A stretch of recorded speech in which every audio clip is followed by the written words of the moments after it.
साधना वाजपेयी जी। राधे राधे। राधे राधे महाराज जी, आपके चरणों में प्रणाम। महाराज जी, जब से हम बीमार पड़े हैं तब से मुझे अपने दोनों बच्चों के बारे में सोच के मृत्यु से बहुत भय लगता है कि मैं माँ का कर्तव्य पूरा कर पाऊंगी कि नहीं। वैसे हम भगवान की कृपा से कभी डरे नहीं, बट आज हाँ, बहुत वो डर लग रहा है। सोचना तुम्हारा व्यवहारिक ठीक है। व्यवहारिक इसलिए कह रहे कि व्यवहार में सबको लगता है ना कि मान लो बच्चे अभी, तो फिर मैं हूं तो उसको पढ़ा लिखा रही हूँ जैसे भी उनको मेरे से, ये व्यवहारिक तो ठीक, परमार्थिक सोच में नहीं ठीक। वो अनंत महिमा वाला भगवान पूरी सृष्टि का पालन पोषण कर रहा है, तुम्हारे बच्चों का भी पालन पोषण करेगा, पक्का वही करता है।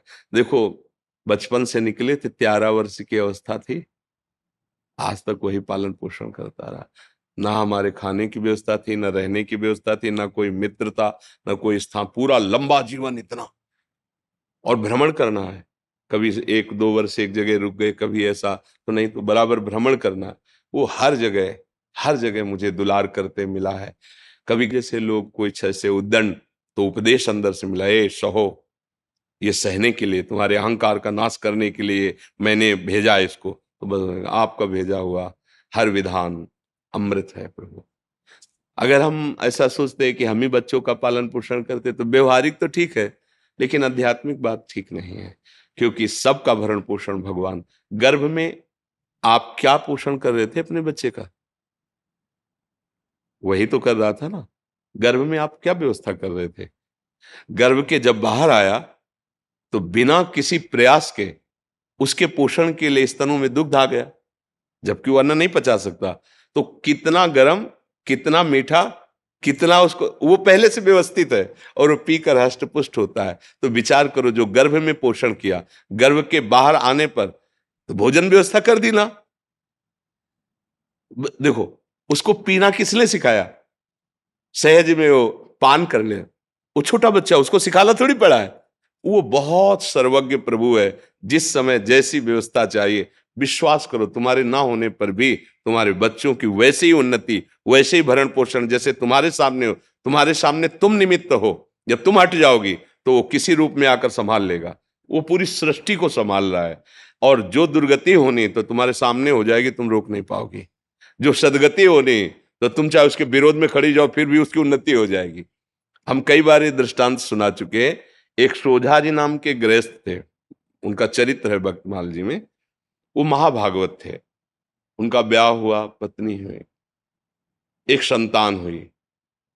जब संतान हुई तो उनको, पत्नी को प्रसव पीड़ा में बहुत कष्ट होता है। उसका रोना चिल्लाना ये सब सुन करके जब प्रसव हो गया, बच्चा कुछ समय का हो गया, तो उनका जीवन में दोबारा मैं गर्भ धारण करने की चेष्टा नहीं करूंगा, क्योंकि बहुत कष्ट होता है। और अब मैं ऐसे संसार से विरक्त भाव में भजन करना चाहता हूं। अब नहीं। पत्नी से प्रार्थना की कि तुम्हारा पाणी ग्रहण किया है, इसलिए तुमसे हम अनुमति मांगते हैं, या हमारे साथ चलो। अगर आप, तो घर में सब सुख सामग्री है, बच्चा है, आप पालन पोषण करो, पर मैं विरक्त होकर आज से भगवान का भजन करूंगा। यदि आप कहती हो कि पाणी ग्रहण किया तो हमारे हाथ में हाथ मिलाओ, चलो, जैसे मैं रहूंगा वैसे रहना होगा, पर साथ में कुछ नहीं, कोई नहीं, और भजन करना होगा।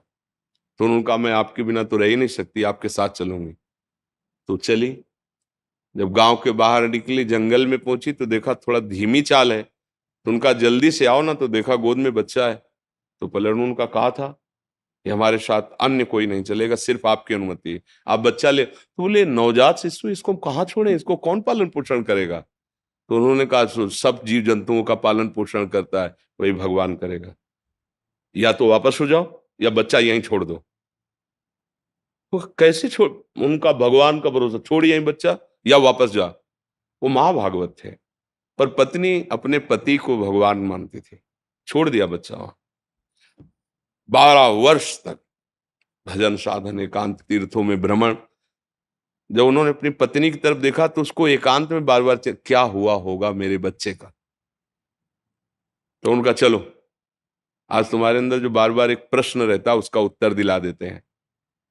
अपने गांव में आए, बाहर बैठ गए। तो 12 वर्ष में दाढ़ी बाल ऐसे तो कोई पहचान नहीं। तो उन्होंने पूछा कि यहाँ तुम्हारे गांव में एक सोजा जी थे, सुना वो संत बन गए, तो उनके कोई संतान थी, क्या हुआ आपको पता है?